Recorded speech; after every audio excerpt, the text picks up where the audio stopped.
You have freedom. I'm talking to you women. I'm talking to you feminists. And you are using that freedom to push us aside and choose a patriarchy that is more oppressive, that takes away more of your rights. Well, I think we're going to have to bring the patriarchy back and protect women from themselves. Islam is not dope. It's sexist. Hey guys, thanks for watching. Please subscribe to Rebel Edge, where you can find all the videos that are exactly like this one, but different.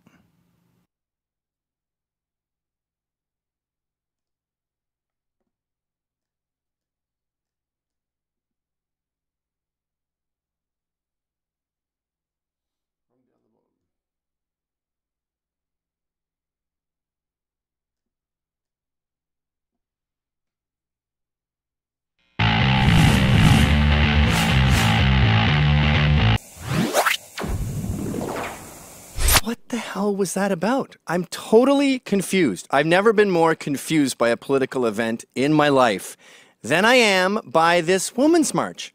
Let's start back at the end, okay? What do women all have in common? They're all magic wizards who can make people come out of them. Got it. If the march was, we're magic wizards, we make people, I would go, tip of the hat to you. But it wasn't about that. It was about grabbing pussies. It was about climate change. It was about immigration. What has immigration got to do with women? I was totally lost. I pored over signs all yesterday, trying to find one salient point, one cohesive reason why they're all together. And there wasn't one. And this abortion thing is a complete misnomer. I don't understand why abortion is considered a woman's issue. 50% of women are pro-life. It's not a political thing that you can attach to a gender. It's an ethical argument, and they are split. Men and women are both pretty much split when it comes to abortion. So to just march and go, I want women's rights, I want abortion. First of all, you got abortion.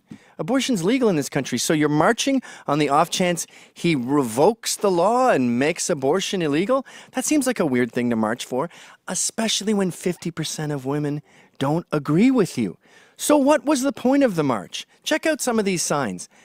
My neck, my pussy, my back, my pussy will grab back. That was a common theme, that my vagina has teeth and it will bite you. First of all, aren't you embarrassed that so much of your political ethos is based on a quip, a throwaway conversation in a bus 11 years ago? And by the way, for the billionth time, that conversation was the guy joking around, not saying I grab pussies without permission. His exact quote was, they let you. He was marveling at groupies and what they let you get away with. I know it's hard for you to imagine that someone wants to bone Trump, but there are other people in the world besides you that are attracted to money and power. Trump does very well with the ladies. Check out his wives. All right, next. If men got pregnant, there'd be an abortion clinic on every corner like Starbucks. Again, you're assuming that all women agree with you on abortion and only half do, so it's not worthy of a march. Keep going. There's a special place in hell for Kellyanne Powers. You see, they keep implying that women are a monolith. I don't understand why they get to say this. Women are not. They're across the political spectrum. And I assume they're distributed relatively evenly, probably more DNC than GOP. But Kellyanne Conway is a hero. She's one of the most successful women in the history of modern politics. I think she's the only female to run a presidential campaign and win. Why wasn't she invited to this march? Why were no pro-lifers invited to this march? Isn't that unusual? By the way, I think that's a good thing because I think they would have been attacked. We had Trump supporters getting their hair lit on fire. Anyway, keep going with these insane signs. My pussy will scratch if you grab it. This sign I saw passed around a few times. I have no idea what that means. Does it mean I will scratch your face if you grab my pussy? Yeah, it's assault. We want you to scratch the guy's face. We're against that. That's why it's in the law books that we created. We have mothers and daughters and sisters. We don't want them being grabbed. Keep going. We've got a lot to get through here.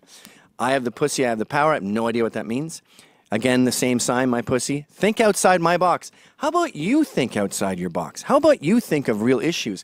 Here's some issues. Islam. Yeah, if you're looking for sexism, go east, my good woman, and you will see plenty of it. You will see honor killings. You will see women burned alive because they have shamed the family. Isn't that more relative to you than some fake story about abortion being overturned? And no, by the way, I saw the Huffington Post had a thing, a room full of men screw over women. No, he said, I'm not paying for abortion clinics in Mexico and other cities that aren't in America. Did you think we should pay for other cities' abortion clinics? Why? I'm not doing that. Keep going. Oh, this is another one. Look, the real truth of this whole thing is it was useful idiots who were manipulated by a Muslim woman. Look at the logo here. You see that? Can you move that picture around? We the People. So they have, I think Shepard Fairey did this poster for it, and it was Linda Sarsour that set the whole thing up. And it's a woman tarted up like a whore wearing a hijab. By the way, as Michael Malice points out, you can't have the whole Maybelline counter on your face if you're a devout Muslim. So even your poster contradicts itself. But this whole idea of women wearing hijabs at a women's march, that doesn't seem bizarre to you? One of the most sexist possible things you could put on your head is the central focus of this entire march. And we'll get to some videos at the end that will stun you, but keep going with this. If the fetus is gay, will you still care about it? Yeah, because we don't want gays to have rights. Again, they're marching for rights they have. Keep going.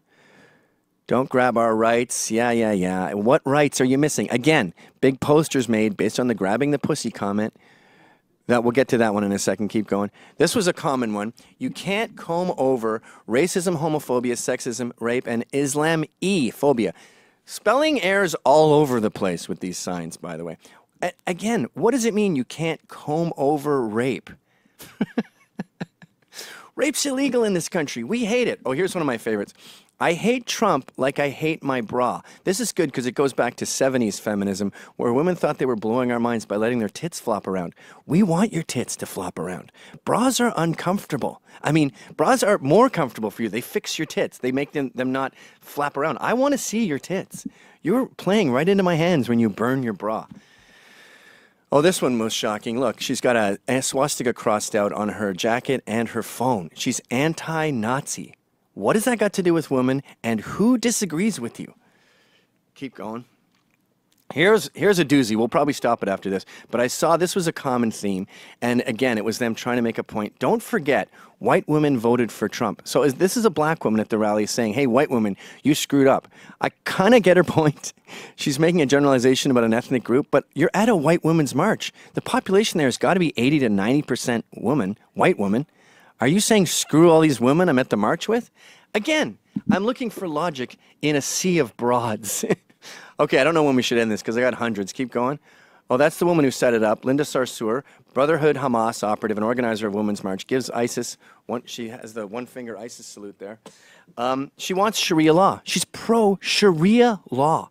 Sharia law in America. That's very extreme, and it couldn't have less to do with feminism. It's very bad for women. Let's look at a bit of her speech. Have you got her speech? Oh, sorry. Wait. You just touched on something. This I also saw a lot of. Young girls holding signs about their human rights. And I saw one picture, maybe you can find this later, of two young girls. They were maybe 4 or 5, and it said, "Don't touch my pussy." You're just sexualizing your children to make a point that's not even a point. Could you be more disgusting, please? Ugh, my pussy bites back. I want to see her face. That's fucking horrible. You're disgusting human beings. All right, let's look at Linda Sarsour using useful idiots and our children to advertise her Muslim agenda. Look at this. This is the beginning of her speech. Assalamu alaikum. May peace be upon you, brothers and sisters. My name is Linda Sarsour, and I am one of the national co-chairs for the Women's March on Washington. I stand here before you. Does this have to do with feminism? Unapologetically Muslim American. Unapologetically Palestinian American. Now, Trump's anti-Palestine? Unapologetically from Brooklyn, New York. Who hates... Who asked you to apologize for being from Brooklyn? Sisters and brothers. You're from Brooklyn? Yes, sorry about that. Democracy looks all right, like. that's enough. But I thought there was a woman on CNN, and she said, we're doing this pro-life march. Again, pro-lifers, probably for their own safety, weren't invited to this march, even though 50% of women are pro-life. But she goes, she nailed what this was about on CNN, which it's not easy to get a word in edgewise when you're a normal person on CNN. Do you have that clip? Look at this guy. Look at the way he's looking at her. It's not a women's And also, march. you know what, I want to say also to Bakari, you know, pro-life women were told need not apply. We were not welcomed here. Kellyanne Conway was not invited to speak at this march. Concerned Women for America was not welcomed. Why are you laughing? It's a women's march. We should have been included. We are not. And so therefore, women are not monolithic. This was the same group of progressives who have been all along fighting against Look, Donald she got Trump drowned out at the beginning of that clip, values but she said, this isn't a march for women. It's a march for liberalism. But what's even more confusing is it was a Muslim woman using liberals to further her agenda. So in that sense, it wasn't a march for liberalism. And this clip, I think, beautifully sums up the unbelievable absurdity of what was supposed to be a woman's march. You ready for this? Check this out. It's a man. Wait, don't play it yet. Can you just drink that in, please? Can we put this in a pint glass? I want to drink it. It's a man at a woman's march putting on an American flag hijab. I mean, I think this has to be a t-shirt. What the hell? Do Muslims even want men to wear hijabs? Isn't that blasphemous to their culture? If you went to Saudi Arabia and you said, hey, dude, look, I have a hijab on. Solidarity with women of America. He'd fucking blow himself up right next to you. I don't understand it. And I have a sneaking suspicion, by the way, that these women are not Muslims. They just learned how to do a hijab, and they're doing everyone up, including the men with the smallest balls in the world. I think his testicles are the size of a grain of sand. And by the way, dude, no one wants to have sex with you. You make women's vaginas into the Sahara Desert. American flag hijab. Nice work, Ginge. And then this woman wants to do it. Yes, we'll set you up. Part of the process to wear a hijab on your head that's the American flag is we blind you with the American flag. I mean, the allegory here is just bizarre. Women should vote, but should they? They should have the right to vote, but should they vote? This is what they do when they've given a political voice. Oh, here's a crazy one. Look at this black woman crying. I don't understand what she's crying about. And then they put their dumb hat on top of the hijab, which I'm not even sure you're supposed to do. I'm not sure you're allowed to do that. Look at her crying.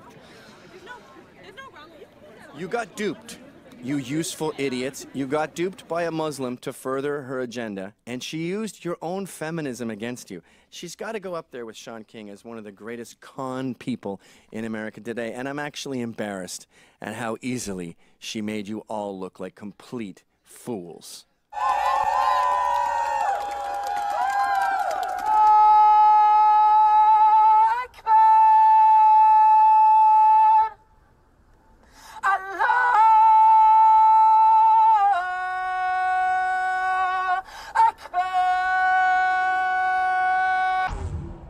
Hi folks, that was a Rebel Media short. I have my own show on Rebel Media called How's It Going? You got to pay for that one. Check it out right here. Oops.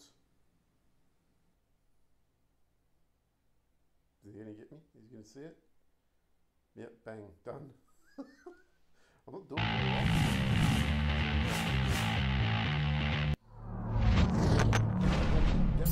Oh my God, I don't know if you've heard, it's terrible. This sweet little boy, I think he's 14, his name is Ahmed, and he is from Africa, and he has come to this country for a better life, and he was at home tinkering away with a clock. And it wasn't an analog clock, though I'm sure he could make that with its little 7,000 little pieces, but this was an LED clock, and he sat tinkering away with ribbon wires and 9-volt emergency batteries and AC power and snooze buttons and his LED screen, and he went to his school. I think he maybe had a robe on like a Bedouin, and he said, "Teacher, I have showed you this clock because I want you to be proud of the work that I do for you."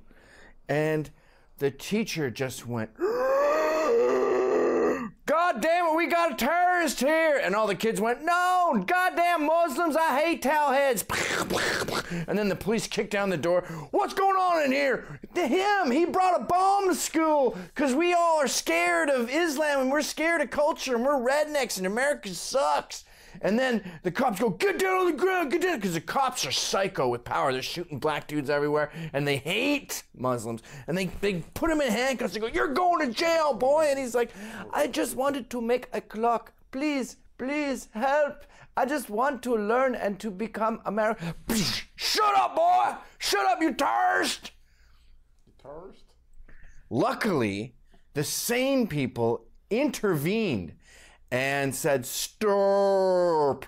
And they said, look, he's innocent. You guys are being fascist redneck jerks. And uncuff him, by the way. The whole world came together and said effusively, beautifully things like, you went to impress your teacher, but you ended up impressing the world. And MIT invited him. You're our favorite student. You can come here. You can. Mark Zuckerberg said, "I'd like you to intern here. Don't ever give up. Don't ever let those jerks keep you down. The world needs to be more open to Islam. Let's have more Muslim immigrants, for example." We had Hillary chiming in saying, "You're a wonderful, sweet angel. I want to kiss your ass." Barack Obama literally said, "Cool clock, Ahmed. Why don't you bring it to the White House?" He always has the coolest one. And that was the end of that. He's got a college fund now. Microsoft sent him, I think, $10,000 worth of digital awesomeness that he can invent. That's not what happened. It's a cool narrative if your life is a cartoon, but here in the real world, we should be a little more dubious, especially when we're at war with radical Islam, you fucking pussies. Here's the truth. He did not make it. Obviously. Look at it. Look at the way it's shaped. It looks like a fucking bomb. And thank you, teacher, for being a little paranoid. In a state of war, when someone named Mohammed, especially you're about to hear about his family, when he shows up with something that looks like a bomb, ideally, you don't just run, but I'd understand if you did, but call the cops, call the bomb squad, get him detained. And he wasn't arrested, okay? He was cuffed because he was acting like an asshole and being passive aggressive because this whole thing is a hoax. It's all a prank. And what drives me nuts about it, besides the fact that the president, hey, cool clock, kid, you want to bring it down to Big Al's and I'll fucking bang on the jukebox? Hey, sit on it. No, the part that drives me nuts is that they're so stupid and lazy about it. You could just fart out a hoax like this and the whole world falls for it. Look how easy it is to make this stupid bomb clock.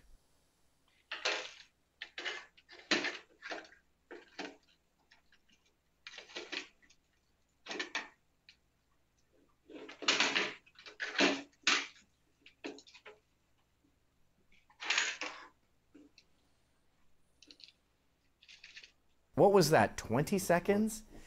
Dial it in or what, dude? So I spoke to Dr. Thomas Talbot. He is not an engineer, often called an engineer. He's just a doctor who's a tech geek. And he saw that and immediately went, that's factory made. They don't, and even if it was a kit, the kits don't come like that. That has serial number on it. It's got an embossed American flag, and it's a clock from the 70s. Every tech nerd immediately chimed in and said, what's going on here? Although the tech community, who stands to make money from all this, like Maker Magazine, who can now assemble your own clocks, they went, rock on, dude, you rock. And I talked to Dr. Talbot about that because it was confusing how many people were duped and how many people were willfully ignorant of what's going on. They had perceptual blindness. Show a picture of this device to 10 people off the street and ask them, what do you think this is? And what do you think people are going to say? Not every, you said as electronics are esoteric, but my point is, Make Magazine, Popular Science, Engadget. These people are in the business of tech. Are in the business. Make Magazine makes us in business of people that is supposed to be the maker community, and they couldn't see in 3 seconds what this was. I did. So to be in all, what do you call that? Full disclosure, this is my second try at making this video because I saw Ezra Levant put out one at the same time and it's so much better that I had to scrap the first one, and I highly recommend you check his out. It's pictured here. And I learned something new about the family. I already knew all about the dad. I knew that he ran for president of Sudan twice, even though Sudan's a dictatorship, that's impossible. I know he writes effusive things about himself on his own website that Vox picks up and takes as fact that he's sometimes amusing and constantly baffles his debate opponent. I knew, speaking of debates, that he went to a trial that Terry Jones put on where the accused was the Quran. And he drove down, Ahmed's dad drove down to defend the Quran and lost, unfortunately. They burnt it. This is after, by the way, the government's begged him not to. That's what cowards we are. We won't even let. Let's go to the next one. What have we got? When you guys arrive, it all changes. The hits get louder, the high balls feel higher. Gotta own every break. Would we have it any other way?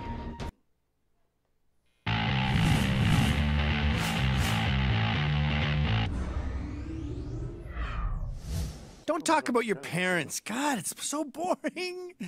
Especially immigrants, I've noticed that. Like Korean girls will always talk about their crazy Korean dad. And it's not interesting to us that your immigrant parents are out of touch with society. So don't tell me the 10 kookiest things your immigrant dad said. Unless you're me.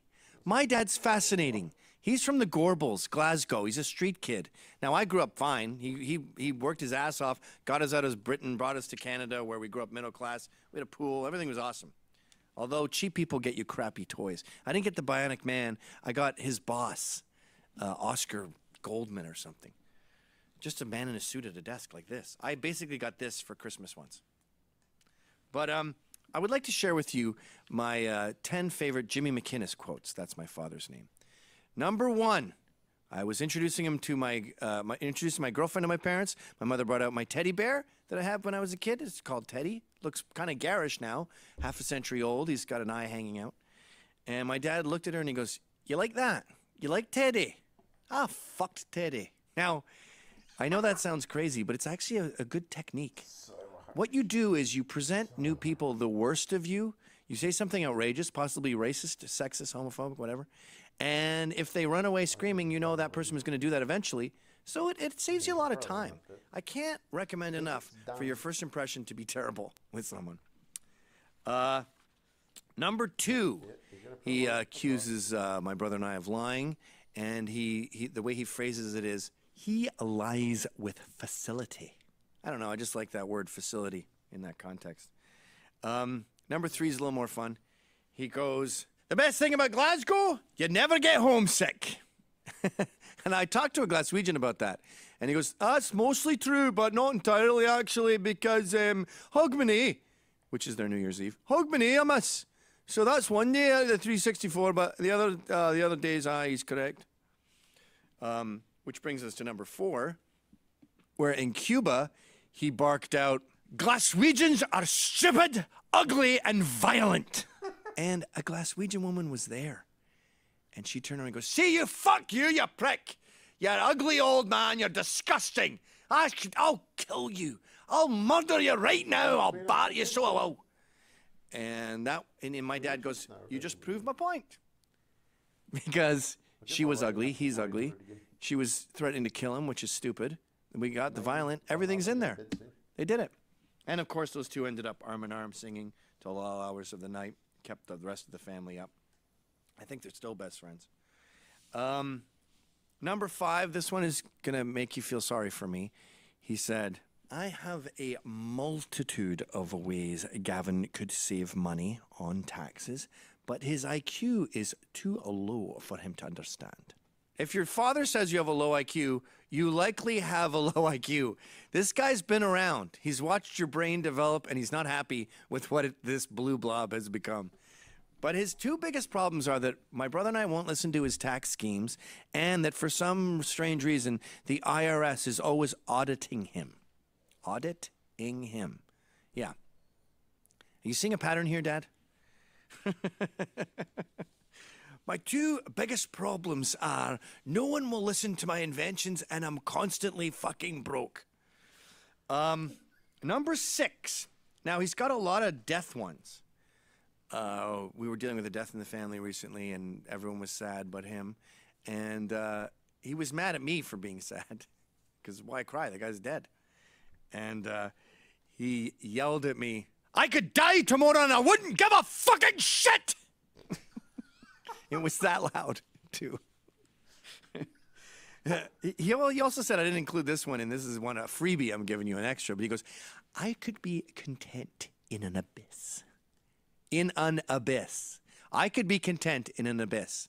And then he added, if there was a chair there, that would be ideal. A six-pack would be nice too, but those would not be mandatory. He speaks in like an affected English accent, which he claims is because people can't understand his normal accent, but I think it's because he's trying to sound more aristocratic, which is big in Britain. They like to have posh accents. But I go, Dad, that's death, you realize. Don't say that around Mom. To say you could be happy in an abyss means you're fine with death. You're supposed to be scared of death. And he goes, ugh, get over it. It's liberating to accept death. Okay. Number 7. This one's a cute one. Are you a man or a mouse, boy? Squeak up. I say it to my kids now all the time. You end up, all those horrible things your dad says, like I'm not heating Stinson Avenue, you end up saying that about your street. I'm not heating Prescott Avenue when they leave the door open in the winter, or same with air conditioning in the summer. You become the guy. It's like that horror movie, The Beast Within. When you turn 18, you become your dad. Well, later now, 35. But yeah, a lot of machismo stuff. And when I say it to my kids, they just go, squeak. They accept it. They go, I'm not a man. I'm 4. 4-year-olds are not men. But they are trans. I'm on the right side of history. But yeah, he has a lot of those. Like when we play pool, I like to be delicate when I play pool. And we have a pool table in the house. I told you we grew up middle class. And I would just touch the ball. I don't think about my next shot. I just want this to go in gently. Serenity now. And every time that would happen, I'd often fuck up and I wouldn't give it enough gusto and it wouldn't even make it to the hole. And my dad would go, Lorraine! She wanted a girl. Your wish came true. You got a girl. We got a wee girl in the house. So I put that into the same category as squeak up. What are we at now? 8? One morning he woke up and screamed at me, oh, for fuck's sakes! Now, in his defense, Marvin Gaye was popular, and I wanted him to wake up because I wanted to hang out with him, but he was sleeping in. He's probably hungover, as I am right now, actually. And I went up to, not knowing what the song means, but I went up to him and I sort of peeled the covers off his face, and I whispered, wake up, wake up, wake up, wake up. Let's make love tonight. Do-do-do-do. He responded with that. I learned after that, never suggest making love to your dad. They don't like it. Number 9, we were playing Trivial Pursuit, and I suck at that. I don't get, it's like Marilyn Monroe first met Walter Matthau on the shooting of what classic? I don't know, Marilyn Monroe film, Some Like It Hot, wasn't she in that? Wasn't that like a drag queen thing? I don't know. I don't know any of that stuff. And so we were playing in teams, and it was like my in-laws and my wife and me and dad and brothers and stuff. And he screamed that because he screamed this because I kept getting the questions wrong. I kept not knowing things. He snapped and said, not even remotely kidding, I don't want this person on my team. He knows nothing. And that hurt my feelings.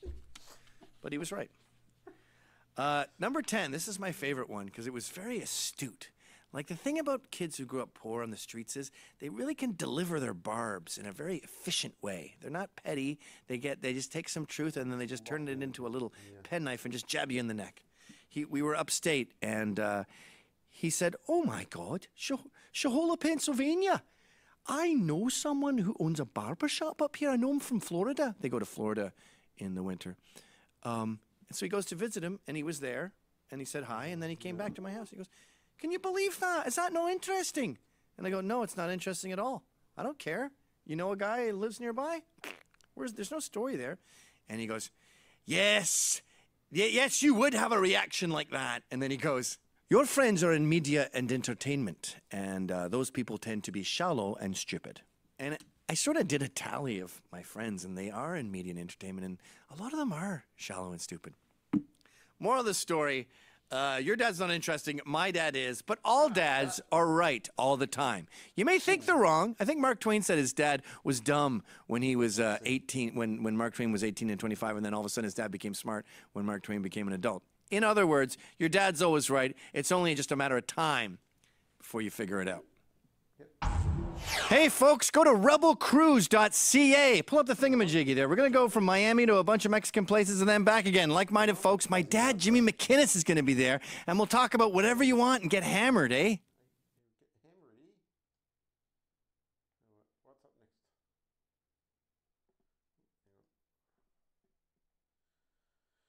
Oh, I get the 1400.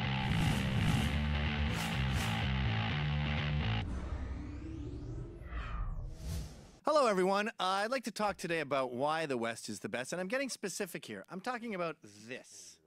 Cheeseburgers. If you want proof that the West is the best and this is the best of the West, you need to eat a cheeseburger.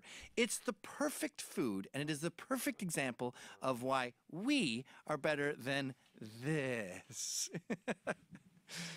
Look at all their disgusting foods. And it's weird that liberals always go, you know, diversity is our strength. Just look at all the different restaurants.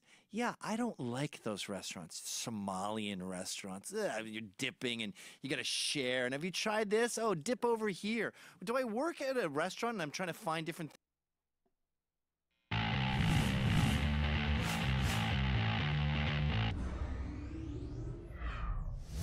Hi, folks. I'm literally Hitler. And I'm in the doghouse because a bunch of retarded faggots said that I use offensive language. And they turned that into a Hitler thing. Now, they were taking a quote from my show, the Gavin Mcinnes show, and it's a comedy show, but I don't want to get into this rut of saying, I was just kidding. But what I think a lot of people have to understand about this new movement where we talk in public like we talk in bars is it's like Bill Burr. Like, he's not lying, but he's being hyperbolic. Like, if I see a bunch of Scandinavian politicians wearing pussy hats, I go, I want to join ISIS now. I want to kill them. I don't literally want to join ISIS, but you get the vibe. So anyway, I said that I was getting anti-Semitic in Israel, meaning I'm getting annoyed by Jews, meaning I wish they were less apologetic and more patriotic, and they love the wall more and they love Trump more. But that becomes Nazi. We're in an epoch now where the bar is very low on Nazi. Trump is a Nazi. 50% of the country is a Nazi. So yeah, I'm a Nazi. But specifically, I had said right-wing nut jobs think the Treaty of Versailles was made by Jews. They cut out the right-wing nut jobs in these articles and just said, he says the Treaty of Versailles was made by Jews. Anyway, my wife's very mad at me, and there's some tension in the home. And I thought this would be a fun time to go over. I believe I have 15 examples of my controversies over the past. And I've been dating my wife all of these controversies. And I think this poor woman, this suffering spouse, has endured all of these. So let's go back here.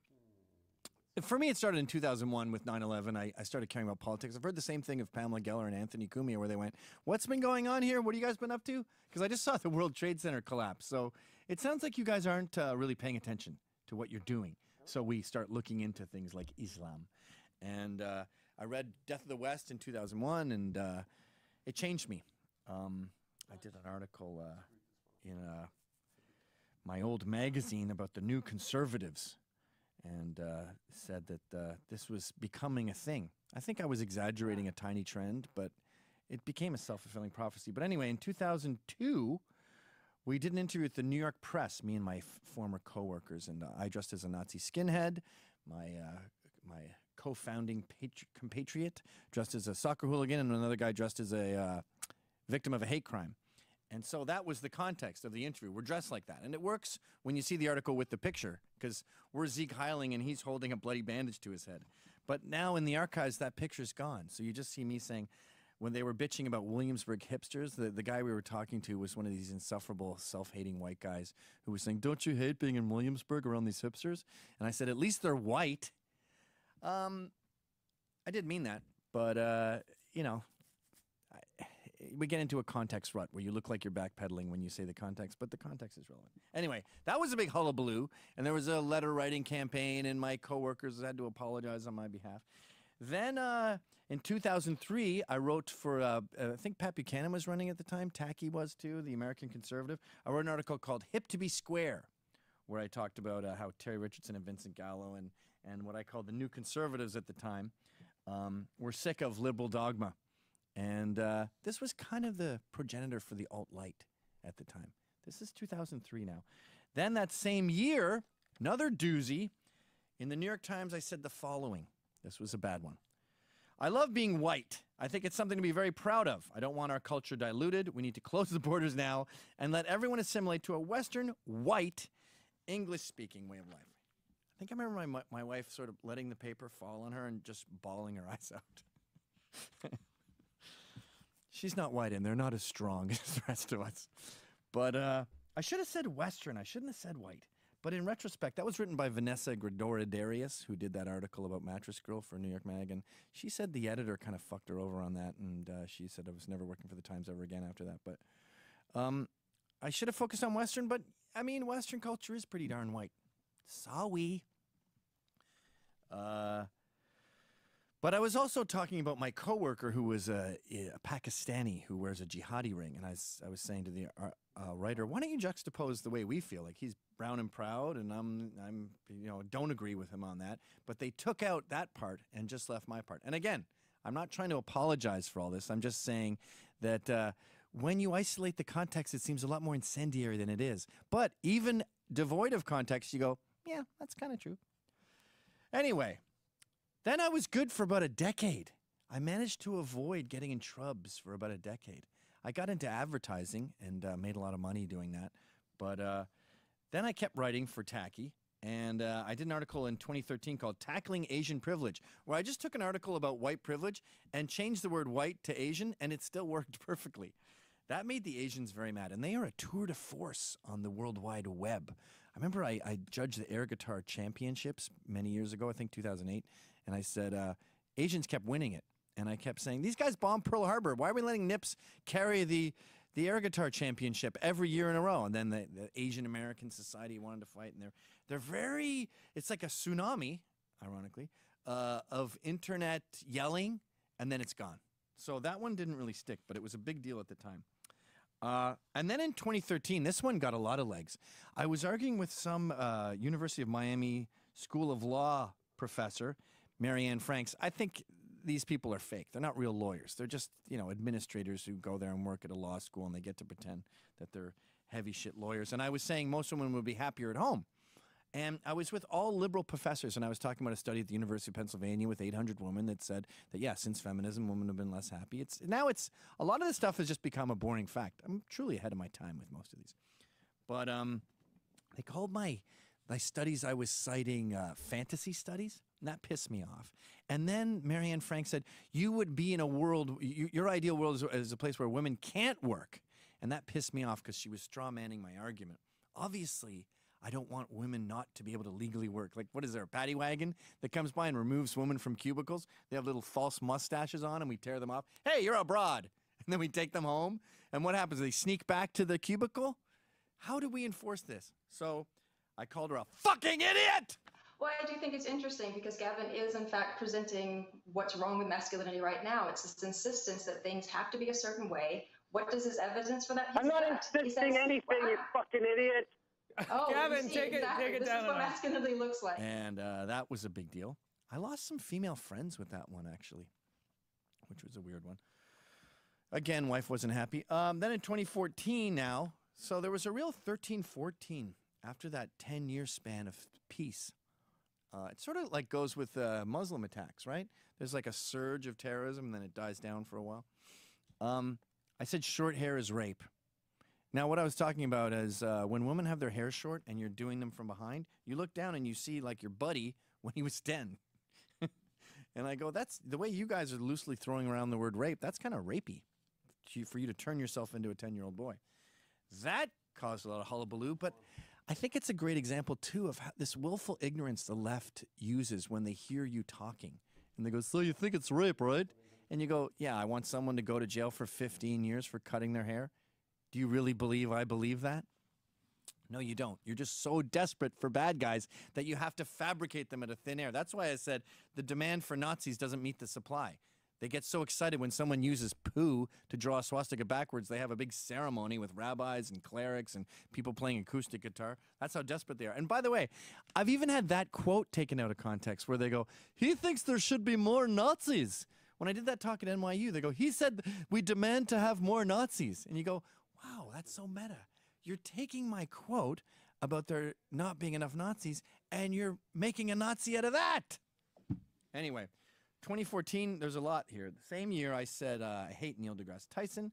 I was mad at him for bitching about shoplifting and how they would look at him weird. They should put him on television, though. That's the problem. Okay, let's watch this and then we'll tell you who he shouldn't be on TV.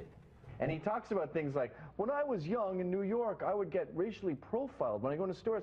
Back then, he looked like he was in the Warriors. He had a huge afro and a cut-off shirt, and New York was a war zone. Sorry, you fit the profile. And all Why don't we get into this? I want to talk about aliens. All he does is complain about his lot in life. What? I've met him a few times since, and I realized I don't hate this guy. I like this guy. I hate his fans. And I'm taking him out of context. They had asked him if it was weird being black and being a scientist, and he brought up that story.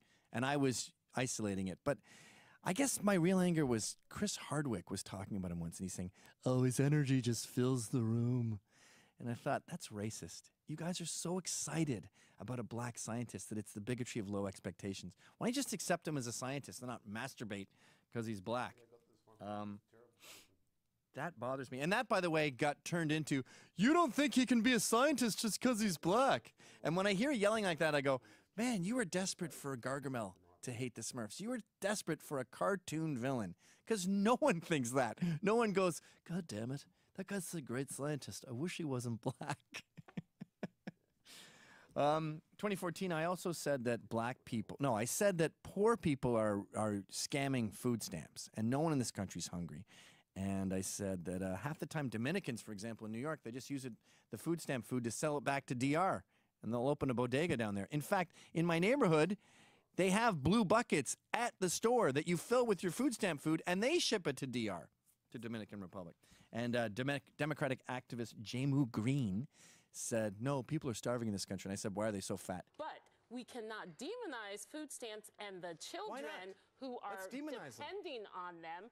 The millions of Have you seen them? They're gigantic. No, you can't They're point overfed. to the surfer and point to the There's Dominican enough food Republic and enough person clothes who's doing in this. America. We're Absolutely full. not. Talk to a hungry child. I'd Talk love to to their meet one. mother who cannot afford I can't talk to them. They're too big. They can't get off their chair. Because you're slightly privileged, I would think, that you're not coming in contact with people who are hungry. Have you ever seen a skinny, poor American child? Then Media Matters took that, or Ross Story or someone, and took it and said, Fox News guest claims blacks use food stamps as fat pill. What? I contacted the writer and I said, I'm not going to sue you. I'm going to beat you. I'm going to beat the shit out of you. Actually, I met Jim Green in the green room. I met Green in the green, and I said, you know what I should have said? I should have said, don't talk to me like that. You don't know me. Thinking she would think it was funny, and she goes, you don't have a right to talk about these subjects, sir, because you've never felt what it is to be black. And then in the green room, I was yelling, no, that's not how it works. You can talk about football if you don't play football. You can talk about facts if you weren't there. We talk about World War II. I can talk about food stamps. Anyway, it was a tense scene that you weren't privy to. But that was a pretty short-lived one. I mean, I should probably put a star rating on each of these because 4 or 5 of them were doozies. The trans one was the dooziest. That was 2014 also, and I just said, they're not women, they're mentally ill gays. And the White House was kicked out of Wikipedia for that. I mean, I had a show on Discovery UK that got shut down. It was major. And I had an ad agency at the time, and the guys I work with were freaking out because they're not part of this world. They do ads. So they go, we're going to put you on leave. And I was like, whatever makes you feel better, guys. We're still bros. That was not tense at all. But we were owned by a bigger agency called Havas, a French agency, and we weren't making the money they wanted us to make. They had bought us for a fortune. We had golden handcuffs. And they were looking for an excuse to unload us, and this was a great excuse. I considered suing them, but I would have made like $100,000. It would have cost me $99. But 2014 was a doozy. And again, my wife's a fag hag, so she was just bawling her eyes out for that one. If you have a time machine, don't kill my wife in the crib and then seduce me and marry me. It's not fun being my wife. And actually, while she cries and stuff, and I get put in the doghouse, I think it must be fun to be a fag. I mean, if I had a husband through all this, and there was the white thing in the New York Times or this trans thing, my gay husband would have went, whoa, dude, this is blowing up. Like, this is tense. Our friends are freaking. You really... It would be more like the end of Animal House with the Deathmobile. It'd be like, Gavin did that crazy stuff. But, you know, when you're in love with a woman, things are a little less hilarious. Then 2015, was a doozy. I was on Hannity. A lot of these are on Hannity, actually, the past year. And I was saying to Tamara Holder, you'd be much happier at home. And she tried to say the same thing that HuffPo woman said, where I don't want to allow women to work. And I said, that's bullshit. Most women are happier at home. They are pretending that they like working, and they're not making money because they don't stay all night at the office. They don't go the extra mile. They don't work all weekend.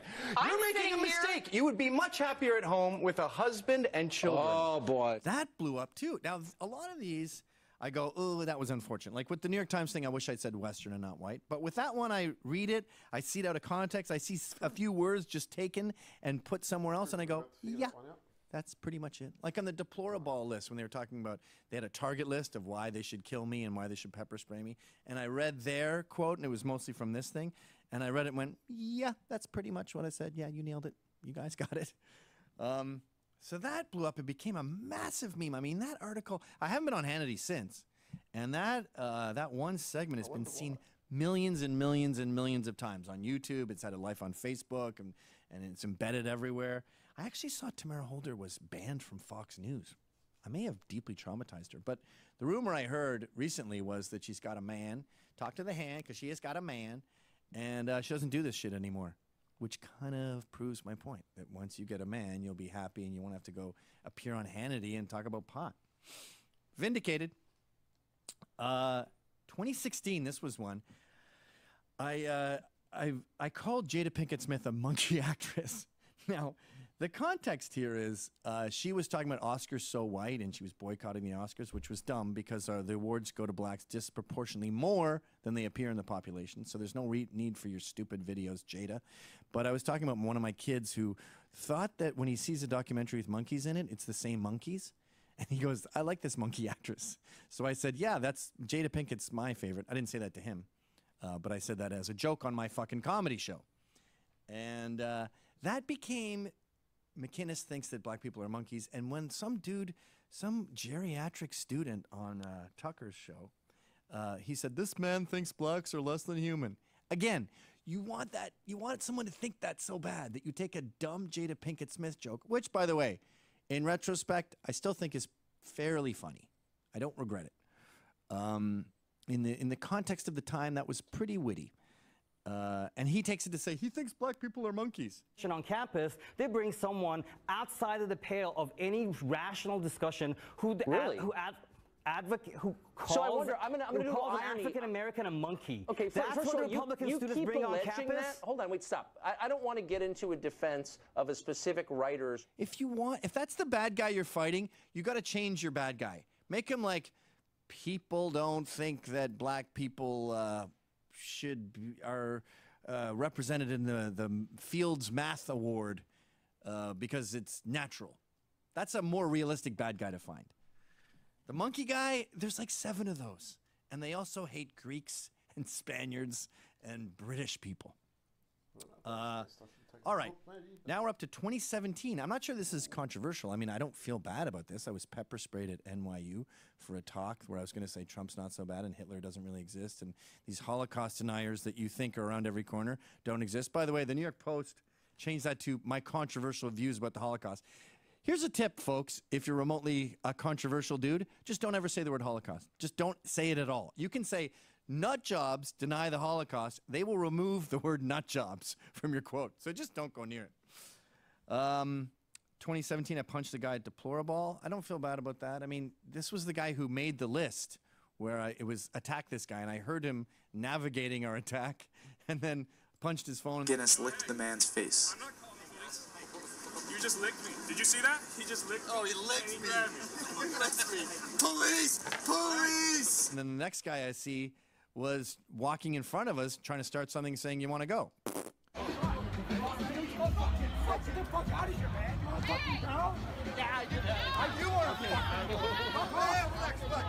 I'm not even sure that should be on this list. 2017, this year now, I said Muslims, big problem with them is inbreeding. And no one ever talks about this, but they have a major problem with inbreeding. They are marrying their first cousins again and again and again, and that makes your evolution go backwards. I'm glad I said that on Joe Rogan's show, which is a relatively liberal show, because they pull up you know, tons of evidence there live, so you can see. And by the way, if you ever want to talk about first cousin marriage in the Muslim community to people who can't handle it, always use sources that are Muslim. Find a funny name like Raji Mankasanskanar, and that's a lot more palatable to them than some, you know, white source. It's a huge problem if you look at Pakistani news or the Pakistani community in London.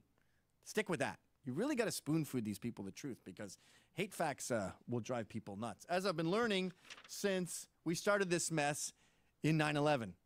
That's when it all started. And that brings us back to the Nazi stuff.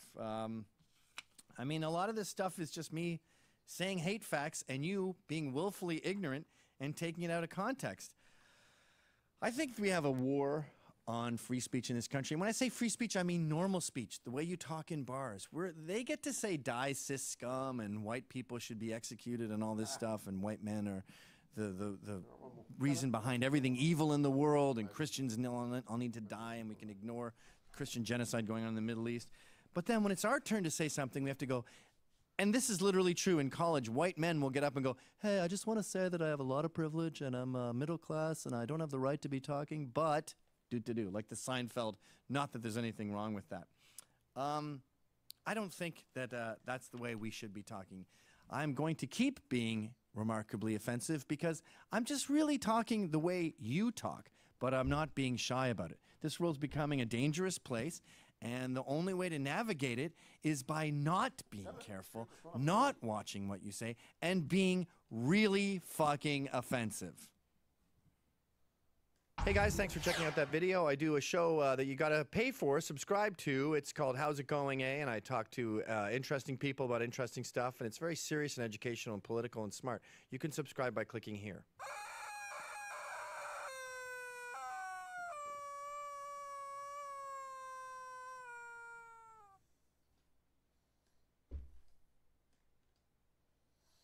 That was the best option, anyway. Let's see. Let's see. Let's go to this. Let's see if you folks for this.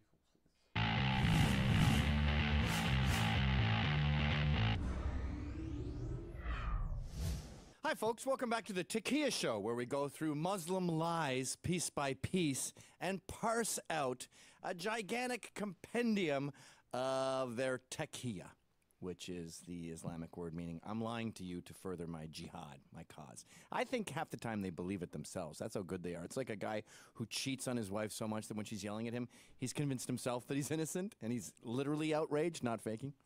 I talked to a Sikh once, and he said to me, we have a saying, if you are to take your arm and dip it into a vat of oil and then cover it with sesame seeds, that is the number of lies a Muslim says in one day. I thought, wow, you guys suck at colloquialisms. We have ones like Stitch in Time Says 9. You might want to get snappier with them. But no, I liked his mentality so much that I considered converting, which would have been cool because I could say, you make me Sikh. But let's check in on this video that Reza did, where he's decided he's going to try to brainwash us via fictional television because that's the only way his made-up universe of peaceful Muslims exists in fiction. Let's start with a giant lie out of the gate. You are, according to the FBI, more likely to die as the result of faulty furniture than by an Islamic terrorist. So you should really be scared of your lazy boy. Okay, stop. That is true, sir. Furniture, technically, is more dangerous than a Muslim terrorist attack when you run the numbers of the 420 million people in America or wherever your country is. Yes, it's statistically small. It's very unlikely I'll be raped, but I'm still against rape. I'm not a fan of MS-13, but the odds of them attacking me in my suburban home are next to nothing.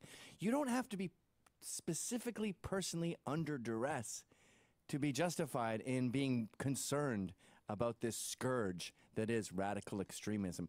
1 in 4 Muslims in America between the ages of 18 and 25 think suicide bombing is sometimes or often justified. That's real high. And this I blame on the death of math. And this could be these Marxist teachers who've been brainwashing our kids since birth into all kinds of crap, including new math, where 2 and 2 doesn't really equal 5. The next thing you know, kids, young people, millennials, and even lots of adults don't understand the concept of disproportional, okay?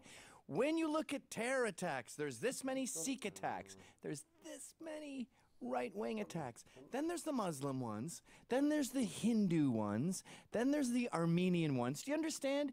Your group seems to be overrepresented in terrorism. Not all Muslims are terrorists, but pretty much all terrorists are Muslim, which is why when you see something like a maniac driving through Times Square, you go, what was his first name? What was his first name? What was his first name?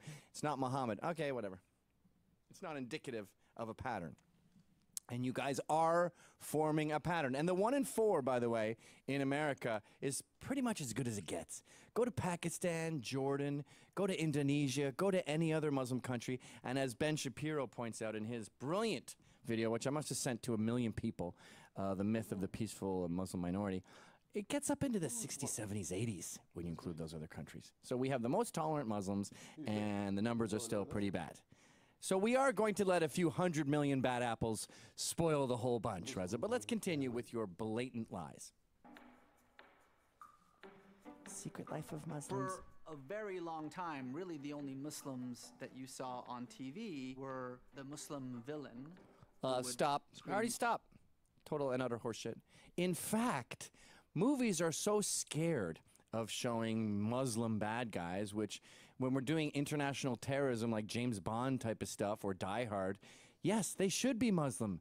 But you're watching Superman 3 and they're about to blow up the Eiffel Tower, and who's blowing it up? I don't know, a German or a Frenchman. There was French terrorists. In the new Rambo, the terrorists are like Filipino or Milanese or something. They purposely avoid doing Muslim terrorists. And even the show, what's that called? Hometown, Showtown with, what's her name? Cameron Diaz? Showtown.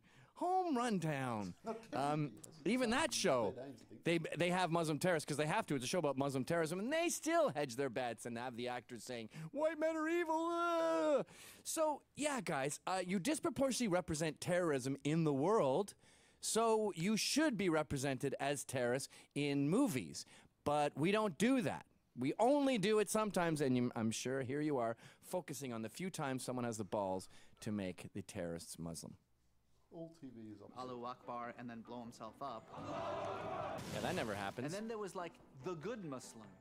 So you have that great movie Body of Lies. You're like, oh look, it's a Muslim guy who's good. He's like with the CIA. No, he's dead. Like 3 minutes into the movie. Stop. He's done. Stop. No one kills more Muslims than Muslims, okay? So that does represent the truth. And if anything, you want to criticize America?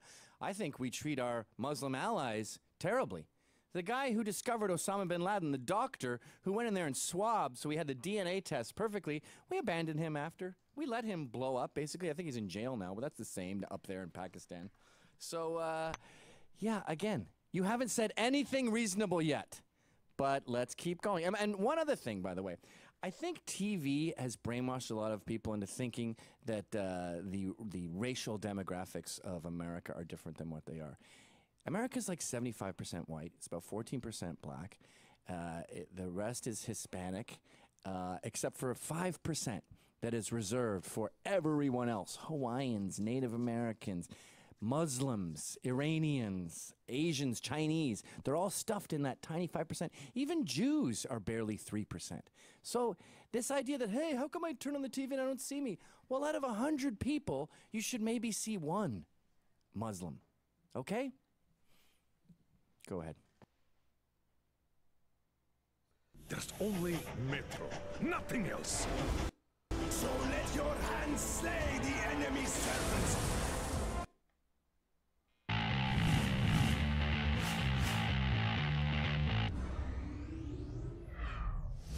Hey, yo, what's up?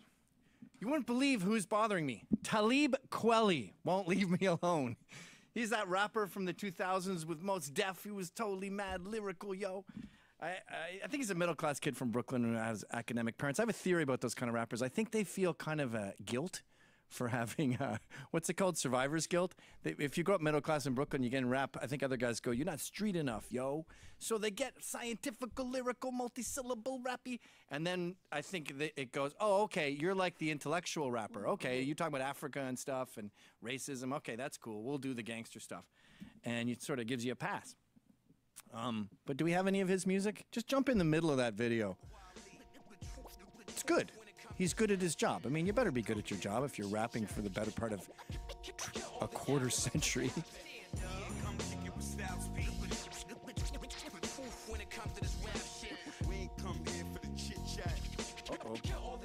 Okay, but I don't think he did come here for the chit-chat, because he throws out these accusations and then he doesn't want to take you up on them. He doesn't want to really debate. So, I don't know, is someone giving him money to bother people? Or is this good for record sales? There's a lack of sincerity in this fight that Talib Kweli picked with me. Like I give a shit about a rapper's opinion. Anyway, check out these tweets. What's this one now? Okay, so, oh yeah, the Irish slave. So the SPLC, one of the problems I notice with liberals in general is they don't know that, say, the Washington Post or the SPLC have become laughingstocks.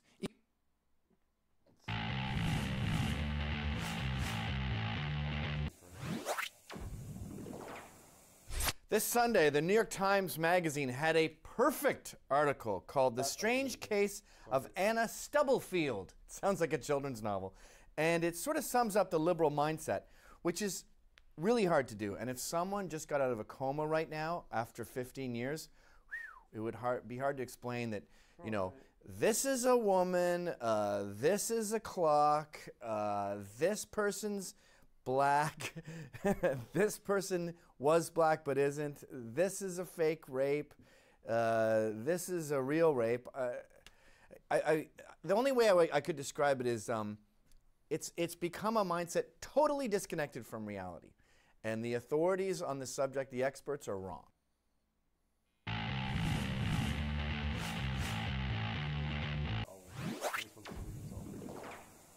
Hi, everyone. Self-parody is the subject of today's episode, and it is a phenomenon I've noticed, mostly from the left, where they oversimplify something till it's a straw man argument and then go, how can you have a problem with this? Gay marriage is just about two people in love. You don't like two people in love? Transphobia bathrooms, transgender bathrooms, it's all about transphobia. People are scared of trans. What, you scared of trans? No, you're the one who made that facile analogy. I don't have to defend it. In fact, you freaking out about how it doesn't make sense is... Say hola to a nicer service every ride. Our drivers get 24-hour phone support to deliver you better service. Oh, that's super.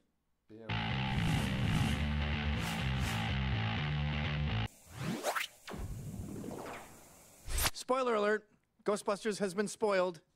Spoiled with political correctness. Oh, come on, Gavin, it's just women. What, women can't take the role in the new Ghostbuster movie? You and I both know that's what happened. You and I both know it was agenda-driven. It was about making chicks badasses, yeah! And it sounds good on paper. How come there's no Eskimo James Bond? Let's make him an Eskimo. Yeah, okay. But when you say, hey, let's make chicks Ghostbusters, I know you're not just going to have a couple women who happen to be funny, like Melissa McCarthy and Kristen Wiig. I know you're going to jump in Leslie Jones because she's black, and what's the other one? Kate McKinnon, she's a lesbian. Let's get them all in there, and let's make sure that we purport this mythical stereotype that women kick ass and take names and are super brave and see ghosts and go, yeah. I predicted this a year ago.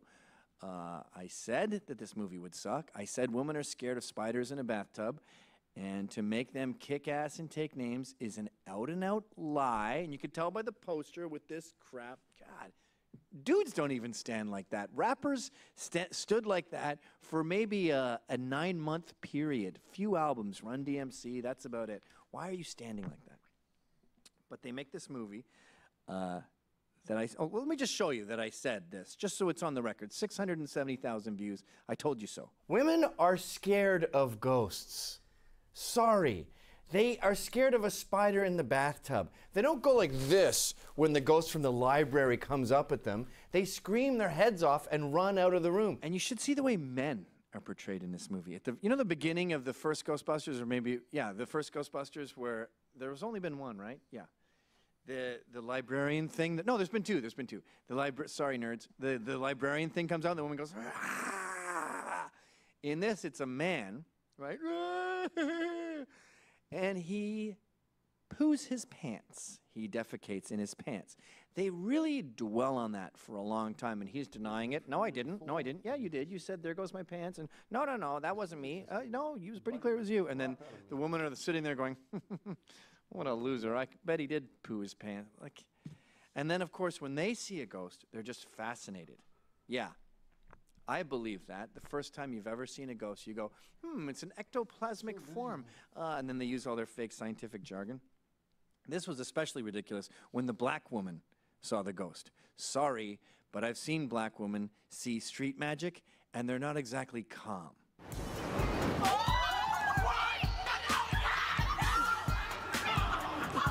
Did you see it? No. Did you feel it?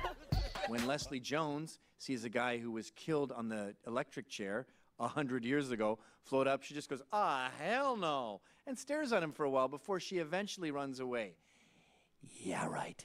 You know, when you do this, when you say, I'm going to put multiculturalism, gender, diversity, gayness, all this stuff first, what you're saying is I'm putting meritocracy last, or at least not in the top spot. And my friend Charles C. Johnson has been betting on the stock market against any company that announces a diversity initiative.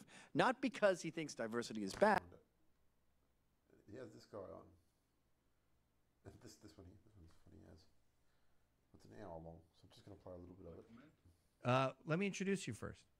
Ladies and gentlemen, I'd like to introduce in this corner, R.A. the Rugged Man. R.A., what's your real name? Thorburn?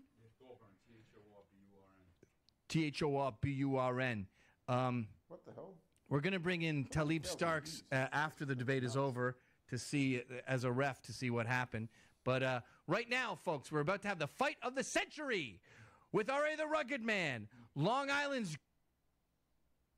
take certain people and not let them breed as much. I've never said any such thing. Oh, you're not a supporter of eugenics? Tell me your position on eugenics then, so I can get it right, so I don't misquote you. I think that we should discourage certain people from breeding and we should encourage others, but we shouldn't be forcing anybody to do anything. I think if the world were better educated on the importance of genetics, then I think some people would refrain from having children. They would know it would be best for them not to do that. I don't suggest a situation as in China where people are actually forced to avoid breeding. But the fact that there are certain blacks who are more intelligent and more accomplished than certain whites proves nothing. There are certain women who are taller than most men. That doesn't mean that women on average are just as tall as men. Individuals like that don't create the mass of society, and we have to look at averages if we're to understand any kind of nation's accomplishment, not the works of individuals. So you believe that statistically that the white man is superior. So look, living your life with the word superior. White people on average are smarter than black people. Asians on average are smarter than white people. Yeah, but black people on average are better athletes than whites. So in that respect, they are superior. The races are different. That's the essential thing. And human beings are different. Human life is different. Each human life is a different human life than the other. So one black man can do better at sports. Another black man could do better at science. Another black man could do better at brain surgery. Sure. And therefore what? Okay, we're talking in circles here. I'd like to get to some questions here that I wanted to cover. I'd like to ask both of you if you think abortion is racist. Jared, you're first. No. But do you think that Margaret Sanger's agenda when she started Planned Parenthood was to reduce the black population because they are a scourge on society and we should have more abortions because abortions tend to be black? There are quotations to that effect. I never met Margaret Sanger, but some of the things that are attributed to her do suggest that she wanted fewer black people living in the United States. So do you agree with her? Do I agree with her? I think that people are happier when they're among people like themselves. I think forced integration is wrong. I think it was a big mistake to bring black people here against their will. But no, I'm certainly not talking about sending anybody out of the country. And would you encourage black abortions? I think anybody who wants an abortion should have an abortion. I'm not encouraging any particular kind of abortion. Are you pro-choice? Yes, I think if it's fine. Well, sorry to disappoint you. I see both sides of that picture. I know that some people think that abortion is murder, and I sympathize with that view, but I think on balance, children should come into the world that are wanted by both parents, by two parents, in fact, not just one parent. And I think that abortion on balance prevents unwanted children from coming into the world, and I think that's a good thing. Okay, all right. Do you think abortion is racist? I think some of the abortion programs are racist. Yeah, I do. I think that,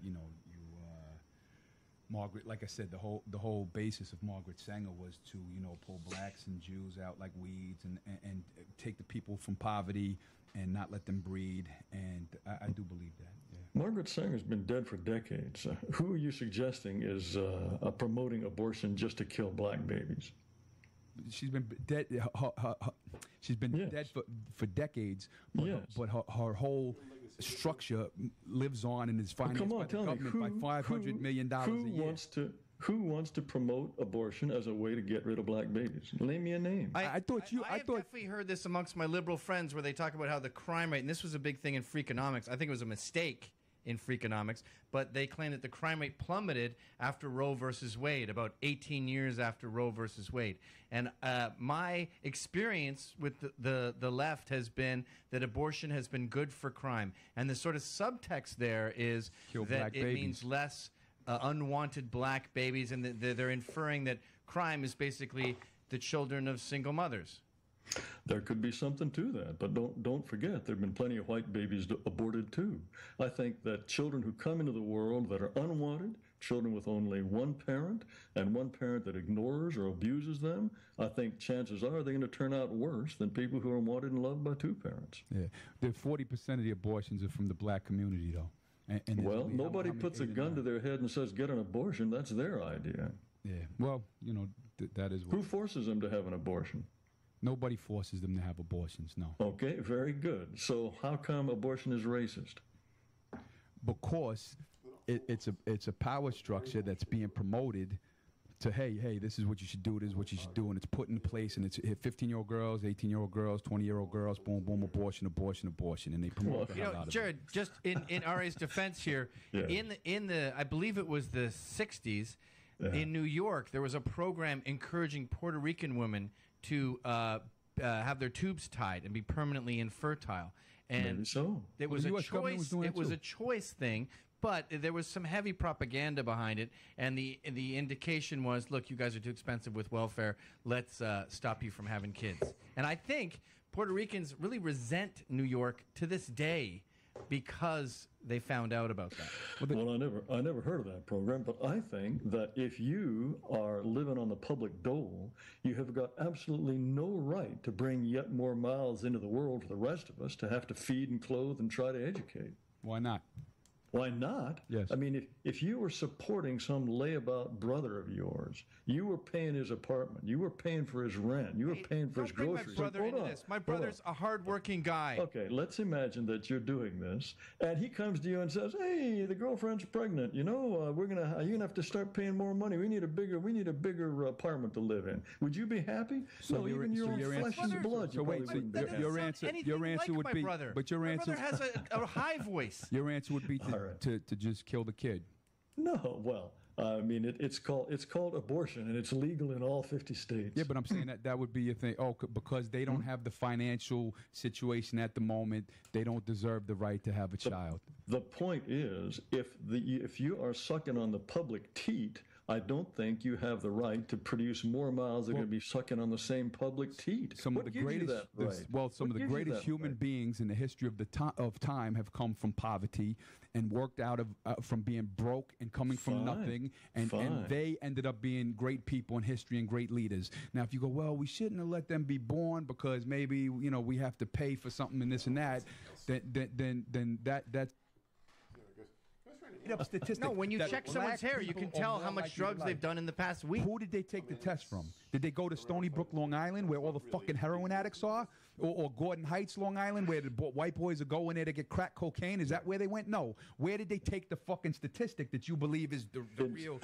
Well, in some cases, these are juveniles in juvenile institutions that have access to the outside. In some cases, it's applicants for jobs. There are various different samples, but there is a consistent difference in the willingness to lie about it. Yeah. Now, I'm sorry, this is mere science. This is mere white people trying to find out what the world is really like rather than just speculating. So I'm sorry to inflict yet more science and reality. It's not science. I know you don't believe it. But that's propaganda. That's bullshit. You know, all right. This is science. When you're talking about polls, you're talking about these little polls that you can't even name.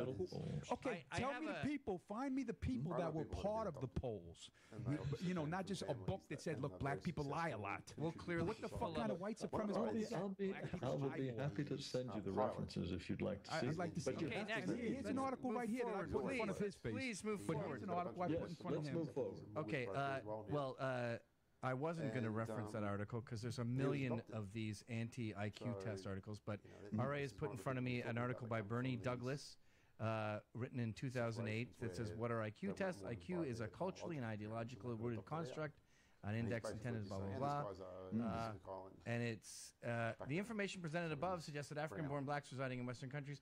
Hey, dude, you're showing me a Word doc. I don't understand what I'm supposed to do with this. I wasn't sure I would have the internet. Okay, but if we go back and forth, getting into the nuances of studies, we can list the studies on this site. You can list studies. You can list studies of any argument right, ever, but any and debate with civil adults assumes that the people talking about the stuff.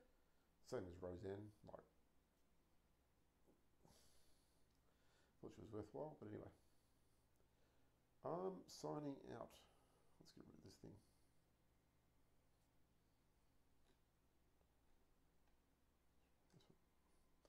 I'm signing out. If there was actually anyone watching, I don't think there was, but anyway. So please do this. Continue to grow the channel. I'll try and check in with the Unbearable Bible Study. Get something happening there. Have a good night if you happen to watch this later or whatever.